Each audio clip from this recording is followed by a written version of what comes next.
अस्सलाम वालेकुम। इस वीडियो में हम देखेंगे कि अनसुपरवाइज्ड लर्निंग और उसकी जो टाइप्स हैं वो डिस्कस करेंगे हम।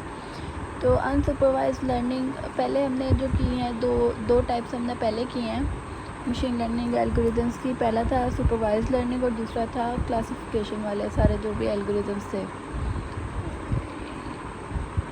या आई डोंट नो वो सुपरवाइज्ड में ही आती थी टाइप्स, जो भी है पहले हमने वो किया था। अब हमने देखना है अनसुपरवाइज्ड लर्निंग। ठीक है, अनसुपरवाइज्ड लर्निंग के अंदर क्या होता है, हमें पहले से नहीं पता होता है लेबल के अंदर की कैटेगरीज कौन कौन सी हैं। लेबल मतलब जो आउटपुट हमें चाहिए उसके अंदर कैटेगरीज कौन कौन सी हैं हमारे पास। यहाँ पर सिर्फ जो फीचर्स हैं ना, सिर्फ वो हमारे पास होते हैं। मतलब एक्स वाली सारी वैल्यूज़ जो हैं सिर्फ वो हमारे पास होते हैं और वाई हमारे पास नहीं होता है। तो इस केस में हम अनसुपरवाइज्ड लर्निंग के एल्गोरिदम को यूज़ करते हैं। तो इसकी जो टाइप है वो है क्लस्टरिंग। तो क्लस्टरिंग को इम्प्लीमेंट करने टाइप्स जो हैं क्लस्टरिंग एल्गोरिदम्स की, इसकी भी फर्दर आगे टाइप्स हैं, मल्टीपल टाइप्स हैं। हमने उसमें से एक ही पढ़ी थी, जैसे कि ये के मीन क्लस्टरिंग है, हायरार्किकल है, KNN है, प्रिंसिपल कंपोनेंट एनालिसिस है, singular value decomposition, independent component analysis. ठीक है, तो हमने अभी जो पढ़ना है वो है के मीन एल्गोरिदम पढ़ेंगे हम, और ये हम डिटेल में पढ़ेंगे। ठीक है, तो इसमें क्या होता है, इसमें आप ये भी एक आइटरेटिव एल्गोरिदम है और it tries to partition the data set into K predefined distinct non overlapping subgroups clusters where each data point belong to one group। जो फीचर्स होते हैं ना हमारे पास वो उसको के मतलब उसको हम पहले से बताते हैं कि हमें इतने ग्रुप्स में हमारा डेटा डिवाइड कर दो। कैटेगरीज हमारे पास नहीं पता है हमें कि वाई आउटपुट वाले जो कॉलम है ना उसके अंदर कितनी कैटेगरीज बनी है, येस और नो वाली हैं या इससे ज़्यादा भी हैं। तो ऐसे है, तो इसमें हम क्या करते हैं, हम सिर्फ एक नंबर देते हैं कि हमारे फीचर्स जो हैं उसकी इतनी कैटेगरीज में उसको डिवाइड कर दो उसका आउटपुट। तो ये वही करता है कि ये उसको के नंबर ऑफ़ आउटपुट्स के अंदर डिवाइड कर देता है, उस कैटेगरीज बना देता है हमारे फीचर्स की। ठीक है, और उसको क्लासीफाई कर देता है फिर। ठीक, then tries to make inter-cluster data points as similar as possible while keeping cluster as different as possible। तो हाँ, अच्छा, इसमें यह है कि जब उसने कैटेगरीज में डिवाइड कर लिया ना, फिर ये ट्राई करता है कि उसको क्लासीफाई करे। और ये जो एक सिंगल सर्कल बन रहा है इसको वो बोल रहा है एक क्लस्टर है। ठीक है, ये पूरा जो है ये एक क्लस्टर है। इस क्लस्टर के अंदर आपके फीचर्स के वो डेटा रखेगा। डेटा जो भी हमारे फीचर्स, अब आप कंफ्यूज हो रहे होंगे तो ये देखो, ये x1 x2 x3 या मल्टीपल हैं। तो फिर आप ये जो सारे फीचर्स होते हैं आपके, ठीक है, तो आप ये फीचर्स को कैटेगरीज में डिवाइड कर रहे हो। तो सॉरी मैं बहुत डिस्ट्रैक्ट हो रही हूँ, मैसेजेस पे मैसेजेस सब करते रहते हैं तो थोड़ा भी नहीं सोचते। अच्छा खैर, हाँ, इसके ना जो कैटेगरीज बनते हैं वो ऐसे हैं। तो ये जैसे सेंट्रॉइड क्लस्टर्स के फॉर्म में इसको डिवाइड कर लेते हैं। एक क्लस्टर के अंदर एक टाइप की कैटेगरी का डेटा आ रहा होगा, ठीक है, और दूसरे क्लस्टर के अंदर फिर दूसरी टाइप का डेटा, ऐसे तीसरे क्लस्टर के अंदर तीसरी टाइप का डेटा, इस तरह से वो क्लस्टर्स में डिवाइड कर लेता है। और यहाँ पर क्या लिखा है कि वो ट्राई करता है कि इंटर क्लस्टर के अंदर जो वैल्यूज़ आ रही हैं वो एज सिमिलर एज पॉसिबल रखे, कि इसमें कोई वेरिएशन नहीं आए, एक क्लस्टर के अंदर एक ही टाइप का डेटा रहे। और जो दो डिफरेंट क्लस्टर है उन दोनों के अंदर as different as possible data values रखे, कि इस वाले क्लस्टर के अंदर जाने वाली वैल्यू वो इसमें ना आए। वो ये ट्राई कर रहा होता है। ठीक है, ज़्यादा मैं इसकी वो उस पर नहीं जा रही है डिटेल्स पर, क्योंकि हमें मतलब है कि प्रैक्टिकली इसको इम्प्लीमेंट कैसे करना है। तो it assigns data points to a cluster such that the average distance is minimum. Okay, cluster के अंदर जो वैल्यूज़ हैं उनका वो एवरेज डिस्टेंस जो है मिनिमम रखने की ट्राई करता है, और दो क्लस्टर्स के दरमियान वो डिस्टेंस जो है वो मैक्सिमाइज़ करने की ट्राई करता है। तो ऐसे आगे इसका एल्गोरिदम है। एल्गोरिदम जो है वो हम जब इम्प्लीमेंटेशन करेंगे आपको तब समझ आ ही जाएगा, ठीक है। डायरेक्ट हम इसकी एग्जांपल पर जाते हैं। तो एग्जांपल कुछ ये है।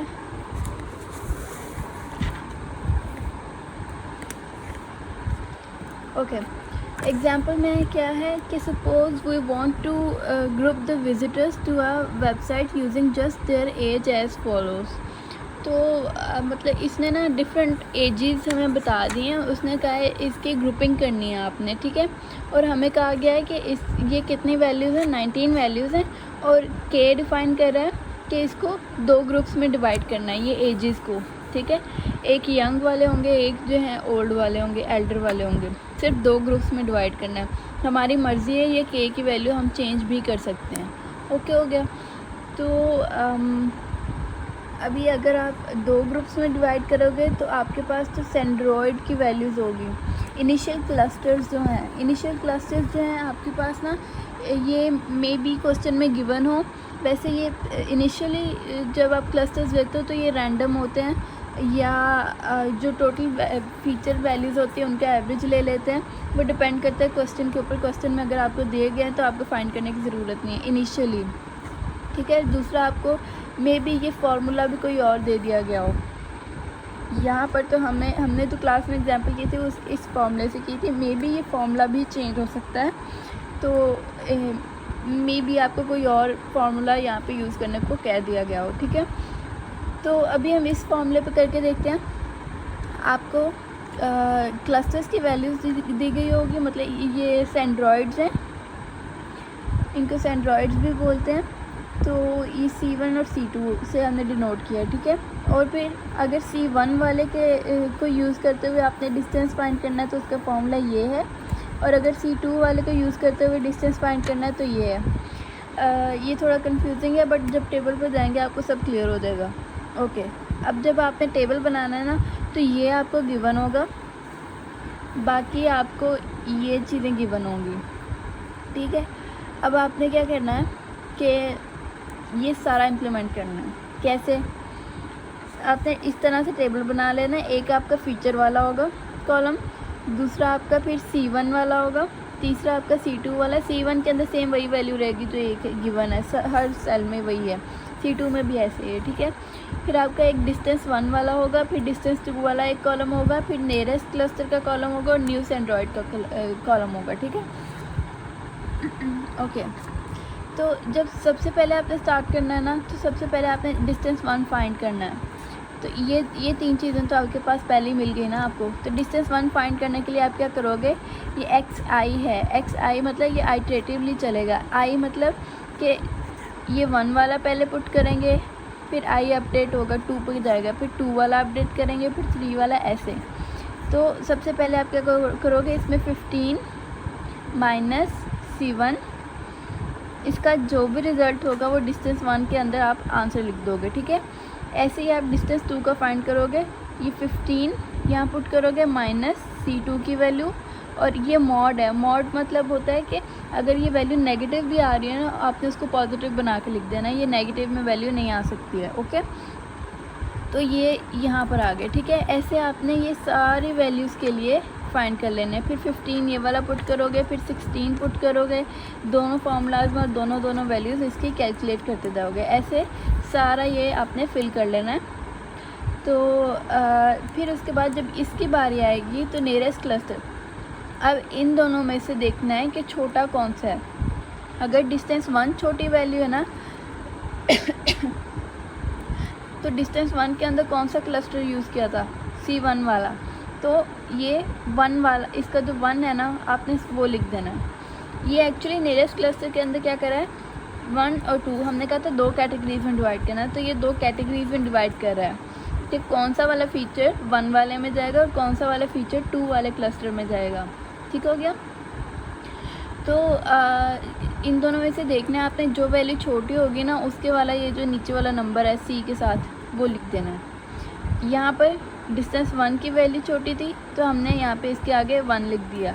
फिर दूसरे के अंदर भी डिस्टेंस 1 की वैल्यू छोटी थी, दोनों में कंपेयर करो तो भी 1 लिख दिया। यहाँ पर इन दोनों में भी 1 की वैल्यू छोटी थी तो हमने 1 लिख दिया, ठीक है। इन दोनों में अब 2 की वैल्यू छोटी है तो हमने 2 लिख दिया।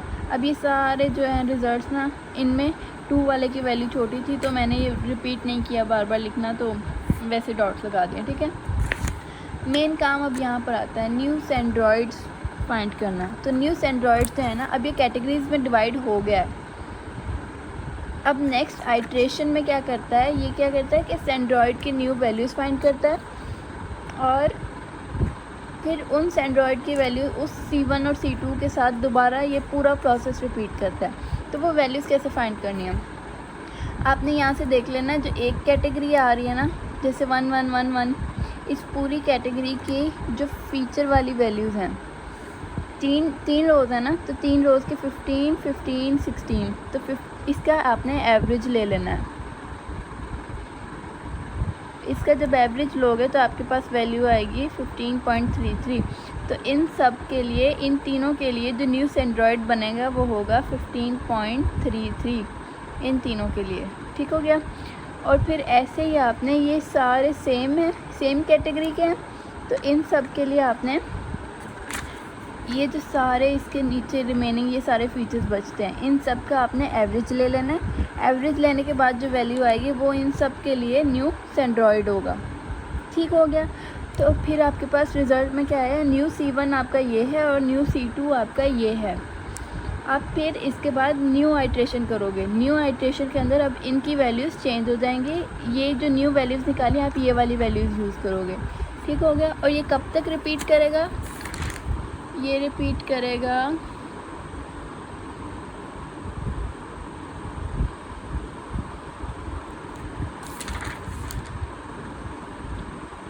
जब तक सेंड्रॉइड अपनी पोजीशन चेंज करना बंद कर दें। मतलब कि सेंड्रॉइड की न्यू वैल्यूज़ जो हैं वो चेंज होना बंद हो जाएं, सेम वैल्यूज़ रिपीट होने लग जाएं, तब तक ये सेंड्रॉइड्स के मतलब तब तक ये आइट्रेशंस चलती रहेंगी।